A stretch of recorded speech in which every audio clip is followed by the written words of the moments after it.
Have you ever asked yourself, how do we hear what we hear? Well, this line of philosophers, mathematicians, they really cared about that question. And what they really cared about is especially to know what causes sound to happen in nature and the difference between what happens in the real world compared to the way humans perceive it. So I hope that the aspects we are going to cover today will give you some base of understanding for this distinction. So let's begin. So there is this tricky riddle that you might have heard before. If a tree falls in the forest and there is no one to listen to it, does it really make sound? To answer to this, you basically must decide what the word sound means. So this calls us to clarify what is the physical act of sound and the way humans interpret it. Or in other words, what is acoustics compared to psychoacoustics? As composer Jeffrey Haas here says, if you want to compose music, you must understand acoustics and psychoacoustics, just like you expect a painter to know about the properties of paint. So to understand what is sound, we need to understand our surrounding. We live at the bottom of a sea of air. The farther we go down, the greater the density of molecules and the pressure that it exerts on us. Now imagine you are on an airplane and up in the sky. Up there in the air, molecules are much farther away from each other. So any movement there wouldn't really disturb the molecules and their state. Here on the ground, since the molecules are much denser, when there is no movement of anything, then there is silence. The molecules in the air stay still. But when an object moves, it causes a disturbance in the air molecules around it. That disturbance propagates a vibration that varies the pressure level of the air molecules. And it keeps pushing the air molecules that is ahead of it and compress them. Then it goes in a reverse and pulls at the molecules and creating a partial vacuum. These are called compression and rarefaction. So vibration is caused by tension. Let's look at this slow motion video of strings being plucked. Observe especially the last one from the moment it's being plucked and creating tension and how it moves from side to side until it decays and stops.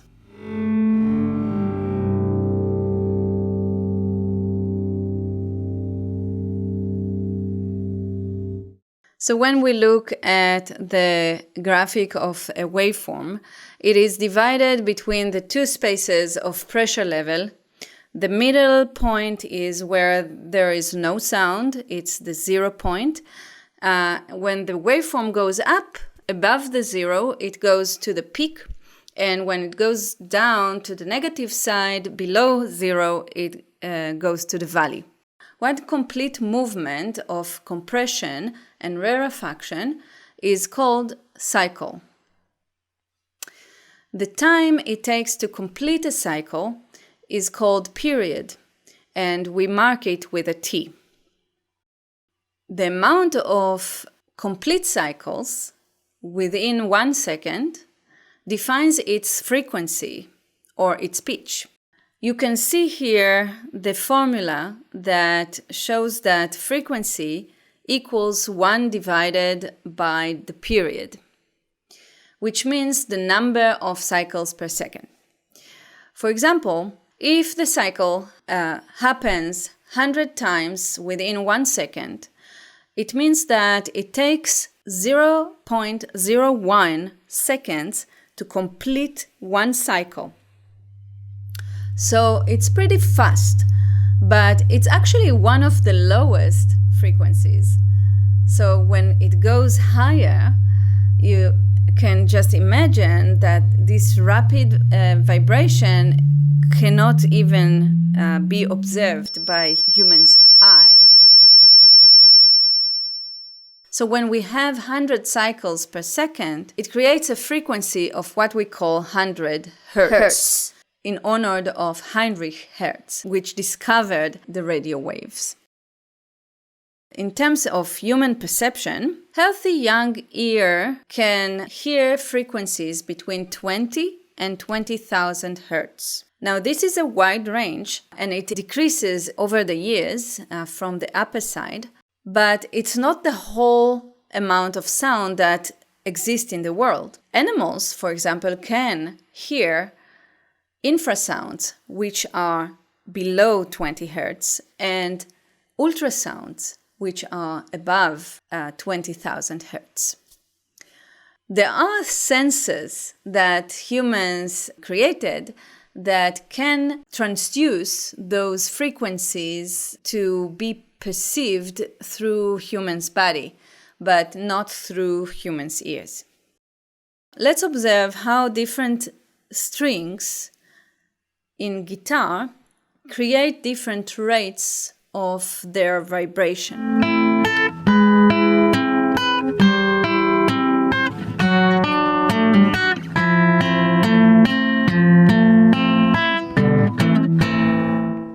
So frequencies give the ability to differentiate between high and low. Let's talk now about the pressure level of a sound, which differentiates soft and loud. A few terms to clarify. When we talk about intensity, we talk about the physical world, the power that is carried by sound waves.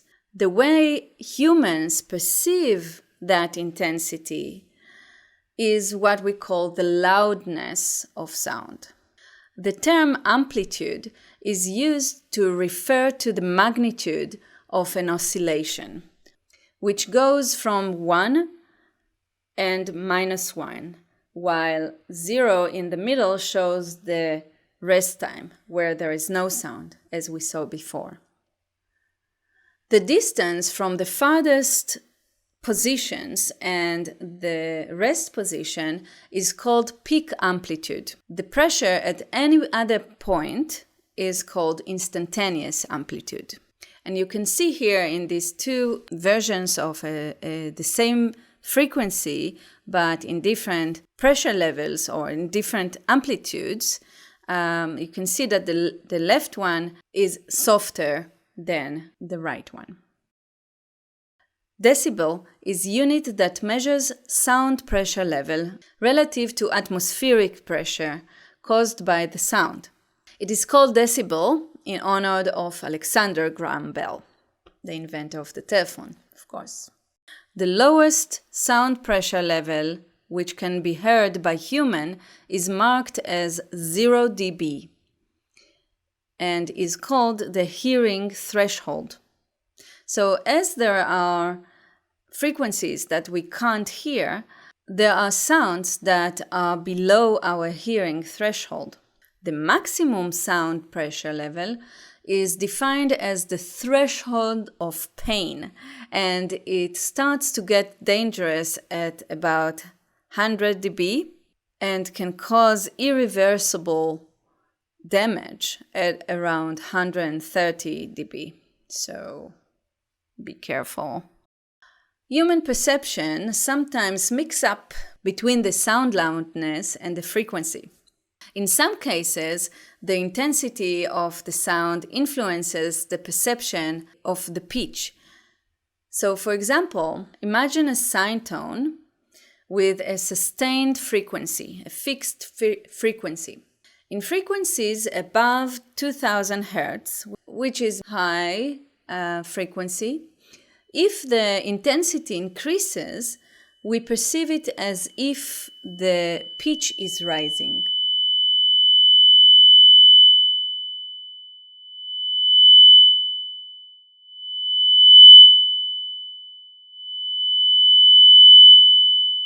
The same but opposite happens in frequencies below 1000 Hz.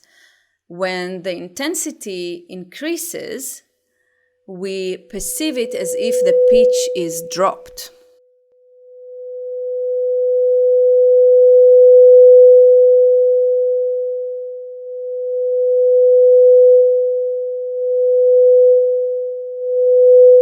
In other cases, the frequency influences the perception of its intensity.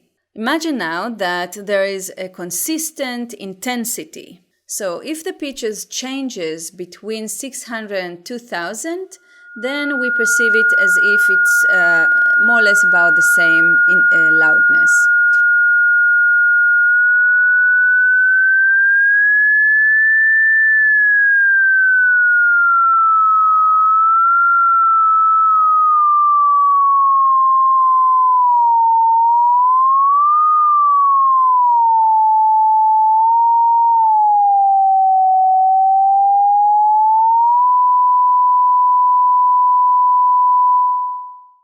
But outside of that range, it's not the case. For sounds above 2000 Hz, as the frequency goes up, we perceive it as if it's louder, even though the intensity is fixed.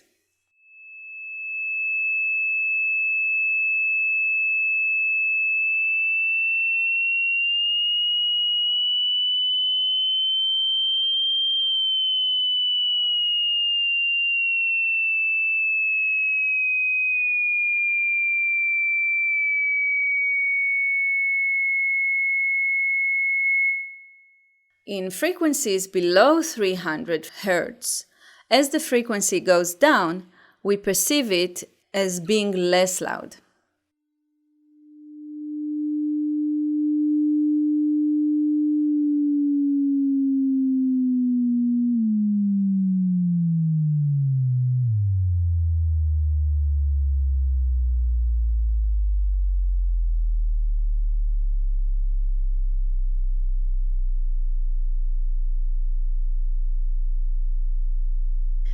That's the difference between the real world and our perception.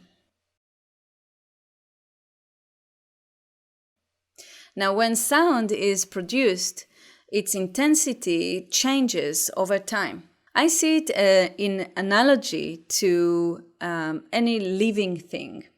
Every sound is a different species, and it has its own timeline of its growth and its decay. There are 4 crucial parts in this timeline which create the envelope of the sound. The attack, which is the time it takes to get to the peak amplitude. Then the decay, which is the time it takes to get to a more stable level. Then the sustain is the level where the decay stops and it more or less sustained for some time. And then the release is the amount of time it takes it to completely be gone.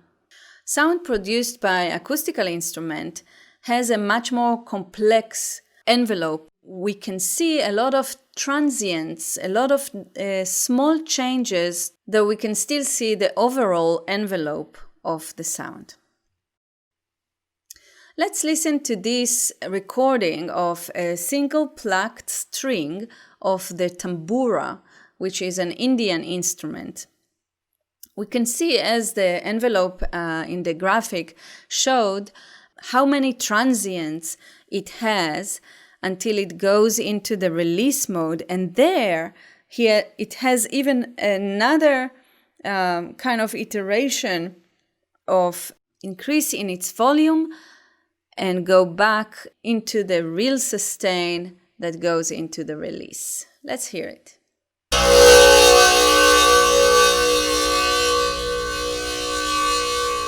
So now we know how sound works in terms of pitch and in terms of its intensity. Another thing we can perceive is the sound quality. We can distinguish between different instruments and different objects. So what causes each instrument to sound different even if they play the same pitch? The answer to that starts from a mathematical breakthrough of a French mathematician named Jean-Baptiste Joseph Fourier. At the beginning of the 19th century, Fourier had a breakthrough while examining the waveforms of the flow of heat. He realized that any complex vibration, which can be light, heat, or sound, or any kind of form of data, can be represented by a series of simple sine waves of particular frequencies, intensities, and phase relationships. His mathematical equation is called Fourier transform. This formula transforms a complex waveform from the time domain, which shows the final result of a data, to the frequency domain, where you see the different components of the data. So think of it like a cake and recipe. The time domain is like the cake you buy in the store, in the bakery, and you can see it, you can taste it, you can think what there is inside, but you don't know exactly the entire recipe. When you get the recipe of that cake, then you know the exact ingredients, the exact measurements of the ingredients, and the exact order of how to put them together. So, that's exactly what frequency domain is. In order to understand fully what he means, we need to clarify a few more things. What is sine and cosine, and what is phase? Sine tone is a primary vibration. Let's see its movement in space.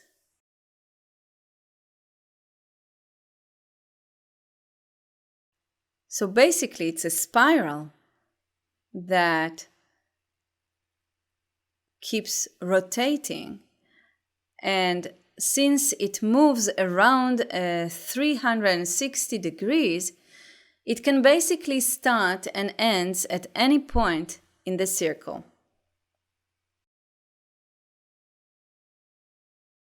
Sinusoid starts on the zero of the axis and it rotates, moving to the 1, back to 0, to the -1, and back to 1. A cosine is the same wave shape, just that it starts its rotation 90 degrees after the sinusoid. Phase specifies the location of a point within a wave cycle of a repetitive waveform. And this is another aspect of the loudness of sound, and how the combination of many different sine waves affects the overall amplitude of the sound. So when two sounds are combined and have the same frequency and the same phase, we say that they are in phase, and they create a constructive interference. Their loudness summed. When two sounds of the same frequency combined, but one sound is half a cycle ahead, then we say they are out of phase and have a destructive interference. What is left is half a cycle that is heard, and then silence. Antiphase is when one sine wave is exactly halfway opposite to the other, and if they have the same frequency, they will eliminate each other, and there will be silence. The most interesting phenomenon is what we call beating. When there are two frequencies that are very similar but a little bit different, such as 440 and 441, the difference between them of that 1 hertz causes the sound to go down and up. We will perceive it as if it's the same tone, but what will happen is that one is going to interfere with the other. So it will start in phase, then in the middle it will go out of phase, so it means that it will decrease the volume, and towards the end it will go back to be in phase. So in this way, it causes this beating of 1 beat per second. And if there is a difference of 2 hertz between them, then you will have 2 beats per second. And then if 3, then you will have 3 beats per second. And this starts to give you the idea of what is behind rhythm.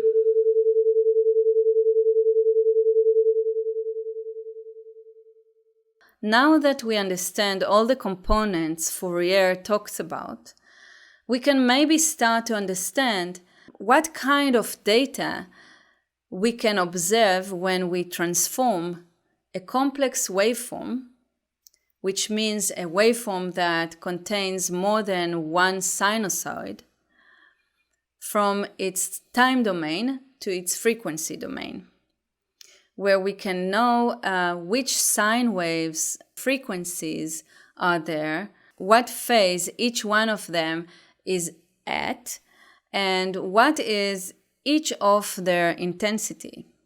In 1860, 40 years after Fourier's discovery, German scientist Hermann von Helmholtz, based on the Fourier series, discovered the idea behind timbre.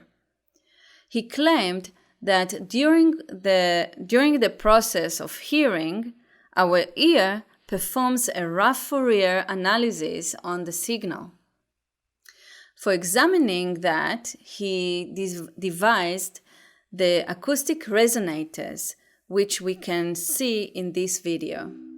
As the mathematical understanding of acoustics grew in the 19th century, the German physicist Hermann Helmholtz was able to design a particular kind of resonator called the Helmholtz resonator that was actually inserted into the ear and turned the observer into a scientific instrument. When the observer heard the tone that the resonator was designed to detect, the effect was immediate and unmistakable. This kind of technology was largely replaced by the development of electroacoustics in the early 20th century. What he discovered is that when we pluck a string, for example, you don't have only one tone of the primary vibration. There will be some secondary vibrations between the middle point of the string and the bridge.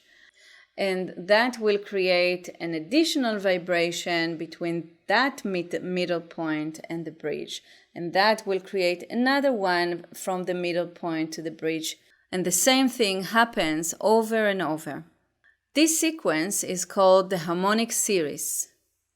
Each instrument, when it produces a tone, it has its own resonance of the harmonic series. So one instrument can have the second and fourth and the sixth partials in the series be completely on zero.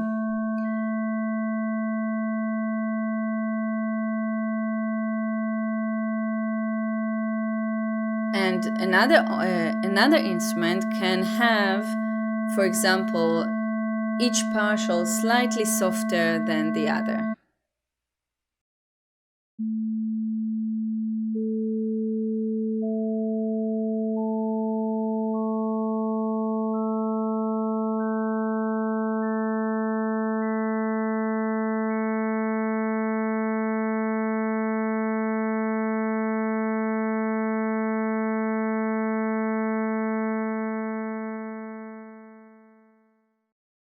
all the partials have different intensities for each instrument. And this is what differentiates between a piano, for example, and a trumpet.